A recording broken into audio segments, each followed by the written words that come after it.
박주희 바른사회 시민사회 조직실장과 오창익 인권연대 사무국장 나오셨습니다. 어서 오십시오. 네. 안녕하세요. 안녕하세요. 네, 조금 전에 이 박태만 수석 부위원장이 더는 갈 곳이 없어서 조계사에 들어오게 됐다 이렇게 얘기를 했는데 이번 사태 어떻게 보십니까? 사실은 과연 철도 노조가 조계사들이 품어야 될 그런 사회적 약자인가라는 거에 먼저 의문을 제기하고 싶거든요. 네. 그래서 먼저 그들 철도 노조원들 지금 연봉이 거의 한 7천만 원 정도 되잖아요. 사회적 약자라 보기에는 힘들다. 네. 그리고 두 번째는 시민의 불평과 산업계에 지금 막대한 영향을 미치고 있는데 피해를 주고 있는데 그런 사태를 지금 초래한 세력들은 방치해도 되는가. 그리고 네. 세 번째로는 이번 파업이 엄연한 그런 불법 파업이다. 그런 시민들을 불모로 한 불법 파업을 저지른 세력들을 그 종교계가 감싸야 될 이유가 있는가. 그래서 조계사 입장에서도 상당히 난감한 상황이 아닐까라고 생각됩니다. 내치지도 못하고 그렇다고 해서 저는 보호할 세력도 아니라고 보고 있거든요. 네.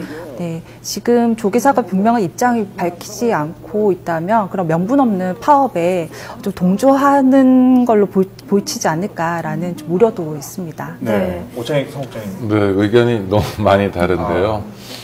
철도노조는 철저하게 합법 파업을 진행했습니다.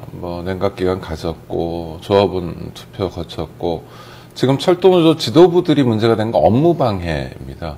그러니까 파업을 하면 사측의 업무를 방해하게 돼요. 이건 자연스러운 원리인데 네. 이것을 가지고 체포영장이 발부된 겁니다. 그러니까 무엇을 파괴하거나 누구를 해쳤다거나 하는 흉악범도 아니고요. 우리 사회의 어떤 공익을 해쳤다고 하는데 철도노조의 주장은 민영화를 막음으로써 더 큰 공익을 좀 자신들이 감당해 보겠다라는 얘기거든요. 그러니까 이 논란이 많습니다. 네. 다른 범죄하고 달리. 네. 그리고 조계사 입장에서는요, 철도노조가 미리 의논하고 온 것도 아니고, 약자의 처지에서 피신을 온 건데, 스님들이 어떻게 이걸 내치겠습니까? 또 스님들 말씀이 산사에 온 들짐승이라도 먹을 걸 줘서 내보내는데 어떻게 사람이 피해 왔는데 이걸 내치냐고 그랬는데 이건 아마 종교인들의 아주 기본적인 마음인 것 같습니다. 우리 사회인들은 사회법을 따라야 되지만 종교인들은 종교적 기율이 있지 않습니까? 네. 또 그분들의 원리가 있기 때문에 조계종 또는 조계사의 선택은 존중받아야 되고요. 우리 사회의 일종의 예전에 있었던 소도 같은 곳이라고 봅니다. 일종의 네. 성역이고 공권력이 마음만 먹으면 진압하지 못하겠습니까? 경찰관들 보내가지고 검거하는 것, 체포하는 건 아무것도 아니지만 그렇겠죠. 종교적 권위랄까 이런 것을 존중하면서 우리 사회의 일종의 숨통의 역할을 종교시설이 해주는 건 바람직한 일이라고 봅니다. 네. 그렇다면 이제 조계사에 은신하는 것을 이제 아는 이상 네. 공권력이 투입될 수밖에 없지 않나 싶은 그런 의견도 있는 것 같은데요. 아니요. 그건 그러니까 절대 지금 민주노총 난입 때도 문제가 됐던 게 그건데 압수수색 영장 없이 체포 영장만으로 그렇죠. 네. 신문서 건물에 그렇게 난입할 수 있느냐, 민주노총에 난입할 수 있느냐라는 문제가 법적인 논란으로 제기되고 있습니다. 네. 체포 영장이 법원에 의해서 발부된 건 사실이나 그 체포 영장을 가지고 아무런 일을 아무렇게나 해도 된다는 걸 의미하진 않거든요. 또 공권력은 굉장히 중요한 게 자제하는 힘을 가져야 됩니다. 비례의 원칙이라고 그래서 네. 공권력을 집행했을 때 얻게 되는 이익보다 피해가 더 크면 지난번 경향신문사 민주노총 난입은 피해가 더 컸다고 보여지는데 네. 공권력은 자제해야 됩니다. 그런 측면에서 종교시설에까지 공권력을 투입하는 건 제 상식으로는 상상할 수 없는 일입니다. 네. 예. 사실 지난번 민주노총 같은 경우에는 이게 압수수색 영장, 체포 영장 이런 둘다 넣었죠. 그거는 압수수색 영장 그런 기각됐잖아요. 논란이 있었는데 네. 사실 종교시설 같은 경우는 법적인 자격은 없지만 사실 사회적 통념에 따라서 경찰이 사실 들어갈 수 없다 이런. 아니 법적으로도 전 문제가 있다고 봅니다. 그렇죠. 체포 영장만으로 네. 그렇게 들어가는 것 그러면 종교시설이 여러 가지 피해를 입을 거 아닙니까? 이를테면 지난번 경향신문사가 입었던 피해인 것처럼. 네. 그러니까 체포 영장을 발부하고 체포 영장을 통해서 철도노조 지도부를 검거해서 사회가 얻는 이익도 있지만. 네. 또 경찰이 5,000명인가 7,000명인가 이렇게 난입해가지고 경향신문이나 민주노총이 얻게 되는 피해도 있거든요. 이걸 네. 잘 견뎌야 됩니다. 네. 경찰 활동은 합리적이어야 되고 또 최후의 수단이어야 되는데 지난번에 그렇지 않았던 것 같습니다. 네. 박주희 실장님께서 이 공권력 투입 네. 여부에 대해서 어떻게 보십니까? 일단 우선 그런 지금 아까 뭐 조계 사회 피해라든가 경향신문 사회 뭐 피해 말씀하셨는데 특히 그런 피해가 더 중요한지 시민들의 피해가 더 중요한지 저는 그건 조금 좀 의견이 좀 많이 다른 것 같아요. 네. 일단 조계사에 대한 공권력 투입은 저는 힘들다고 보고 있고요. 일단 그 점을 이용해서 저는 네. 노조원들이 그곳을 선택했지 않느냐 네. 미신처로 그렇게 보고 더불어서 종교계의 힘을 그러니까 든든한 지원군을 얻고자 조계사로 향했다 이렇게 보고 있습니다. 하지만 이때 지금 조계종이 해야 될 게 저는 중재 역할을 잘해야 된다고 보거든요. 네, 그 노조원들도 가서 어제 그 기자회견을 보니까 그런 말씀을 하시더라고요. 그런 종교계가 나서서 정부를 대상으로 대화를 해야 된다, 설득을 네. 해야 된다, 중재를 해야 된다 그런 역할을 요구했는데 저는 좀 반대예요. 중재를 해서 대화를 할 대상은 정부가 아니고 네. 종교계가 정부가 아닌 노조원들을 대상으로 대화를 하고 설득을 해서 지금 제자리로 가서 지금 파업을 중단하고 시민들의 불편을 막고 이런 것들을 할 수 있게끔 종교계가 이런 방향으로 중재를 해야 되지 않느냐라고 보고 있습니다. 그러니까 정부 대상이 아니라 네. 일단 노조원 안에 들어와 있는 노조원들을 네. 설득해서 네. 뭐 스스로 뭐 그 수사에 응한다든지 이렇게 해야 된다는 네, 말씀이시죠? 그렇습니다. 네. 그런데 종교계가 사실 어제 저녁이었던가요? 직접 노조원들을 만나서 네. 그런 요구를 좀 듣고 전달을 했던 것 같은데요. 이제는 정부의 노조원들의 얘기를 들었으니까 정부 네. 측에도 어떤 대화 중재 자리를 마련할 수 있는 거 아닙니까?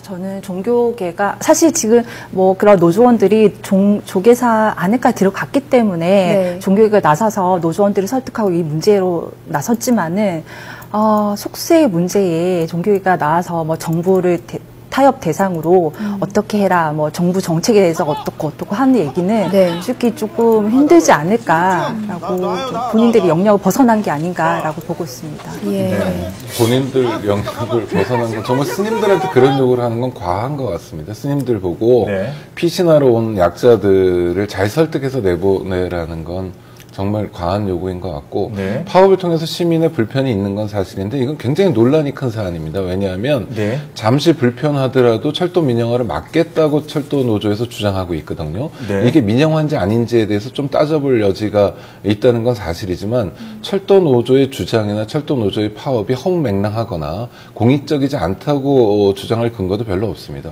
지금 중요한 거는요. 정부하고 철도 노조하고 정면 대결로 가고 있지 않습니까? 네. 언론에서는 뭐 파국 열차다 이런 얘기까지 하고 있는데 네. 지금 중요한 게 뭡니까? 그러면 사태를 대화와 타협으로 해결하는 거예요.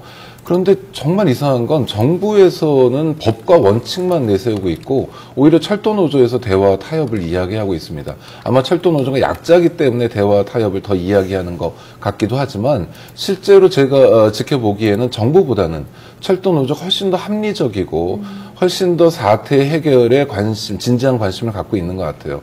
저는 종교인들이 정말 중재를 해주시면 뭐 바람직하다고 봅니다. 그래서 정부가 대화하려고 하지 않고 공권력 투입만을 앞세우려고 하는 상황에 대해서 안타깝게 생각하는 시민들이 많으니까 어떻게 이렇게 우리 정부가 정치력이 부족할 수 있을까라고 답답해하는 시민들이 많으니까 그 시민들의 마음을 받아서 중재를 하다 보면 저는 굉장히 쉽게 답을 얻을 수도 있다고 봅니다. 지금처럼 뭐 검거하고 추적하고 또 검문 검색하고 뭐 체포하고 이런 것들이 능사는 아닙니다. 이렇게 해서 이 철도 노조의 파업 문제가 해결되지는 않고요. 또 답답한 건 경찰이나 정부에서 잘못 생각하는 게 지도부 검거를 하겠다고 하는데요. 아니, 지도부 한두 명 검거한다고 해서 파업 사태가 해결되겠습니까? 네. 이 철도 노조가 파업을 2년 동안 준비했다고 그래요. 네. 그런 보통 제2, 제3의 지도부가 있습니다. 또 지금도 부위원장이 먼저 지금 공개됐지 않습니까? 네. 위원장 어디 있는지 모르는 상태이고 일종의 지도부가 나눠져 있는 상태거든요. 네. 공개된 지도부를 다 검거한다 하더라도 파업 사태가 해결되지는 않습니다. 네. 그런데 이게 그 과거에 이 사찰에 대한 공권력 투입이 사례가 아까도 말씀을 네. 드렸지만 없었던 건 아니고 그리고 심지어 2002년 같은 경우에는 이 조계종 총무원에서 그 경찰 투입을 요청을 했던 사실. 그거는 사실관계가 좀 조금 다른가요? 다른 이견이 있습니다. 조계종에서는 그렇게 안 했다고 하고요. 네. 뭐 언론 보도에 그렇게 나왔는데 네. 조계종에서는 그런 일을 하지 않았다고 아하. 이야기하고 있습니다. 아무튼 그걸 뭐 그 차치하고라도 네, 네. 일단 경찰이 이미 몇 차례 들어가서 그 연행을 했던 경우가 있었거든요. 이번 사례하고 비교해 보면 어떨까요? 과거 민주화 운동 때 그런 수배자이신 분들이 명동성당이나 조계사를 찾아서 은신처로 이렇게 이용을 하고 했었는데, 그때는 군사 독재 시절의 얘기입니다. 지금 시절하고 완전 다른 거죠. 지금은 어떤 목소리를 낼 창구가 막혀 있는 상황도 아니고요. 얼마든지 합법적으로 그 대화의 창구에 나와서 의견을 얘기할 수 있는 상황입니다.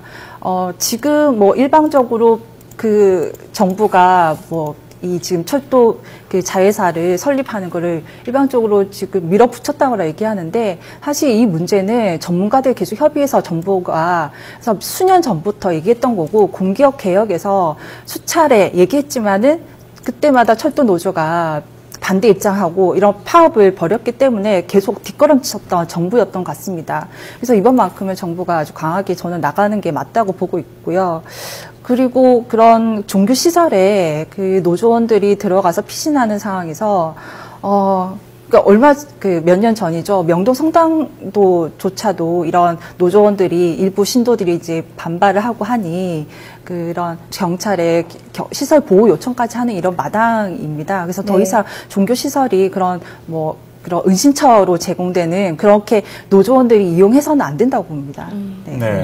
공권력이 종교 경내에 투입됐던 건 독재 정권 시절에는 없었습니다. 박정희, 전두환, 노태우 정권 때 없었고요. 네. 1995년에 한국통신, 지금 KT 노조가 명동성당과 조계사에 동시에 농성하고 있었는데, 그때 이제 공권력이 양 종교 기관에 투입됐습니다. 네. 김영삼 정권 때, 문민정부 때였고요. 네. 민주화가 상당히 이행된 상황이었습니다. 그리고 말씀하신 이제 발전노조의 경우에 2002년이었는데 네. 김대중 정부 때였습니다. 네. 저는 95년을 다시 기억했으면 합니다. 95년 현충일 날 아침이었는데 6월 6일 날 명동성당과 조계사에 동시에 공권력이 투입됐죠. 네. 그리고 난 다음에 우리 사회가 굉장히 혼란스러워지고요. 네. 불안이 가중됐습니다. 종교인들이 저항한 건 말로 표현할 수 없을 정도였고, 그분들은 성소, 거룩한 장소가 이제 짓밟혔다 이런 표현을 하고, 네. 그것이 당장 그해 있었던 6월에 지방선거에 영향을 미쳐서 여당이 참패하는 결과로도 이어졌습니다. 정치적으로 누구에게 유리하냐 불리하냐를 떠나서 문제는 대화와 타협을 통해서 해결할 수 있는 방법이 있으면 네. 최선을 다해서 대화 타협을 해야죠. 네. 그리고 종교 시설은 좀 우리 사회에 뭘까 한 구석이라도 좀 놔뒀으면 좋겠어요. 정말 공권력이라는 게 얼마나 막강한 월등한 힘이 있습니까? 그렇지만 정말 아무것도 아닌 것처럼 보이지만 그 종교시설에 대해서 종교심을 갖고 있는 신자들이 있고, 또 종교인들을 존중하고자 하는 국민들의 마음이 있으니까 조금 더 기다리면서 그것만은 우리가 좀 보호한다 할까요? 보장한다고 할까요? 네. 이런 문화를 갖는 게 훨씬 더 우리 사회가 성숙해지는 게 아닌가 싶습니다. 네. 네. 자, 다가오는 모레죠. 28일에는 또 민주노총 총파업을 비롯해서 대규모 집회가 예고가 돼 있습니다. 어쨌든 이 자리가 계속 이어진다면 어느 한쪽은 출혈이 있을 수밖에 없는 상황인 것 같아요. 해법을 좀 듣고 싶은데 먼저. 네, 저는 공공노조 파업이 강성일 수밖에 없는 게 또 시민들을 볼모하기 때문에 막무가내로 나갈 수밖에 없다라고 보고요. 그럴 때마다 정부가 항상 물러서고 일찍 두 손을 들었던 그런 상황을 여러 번 되풀이했습니다.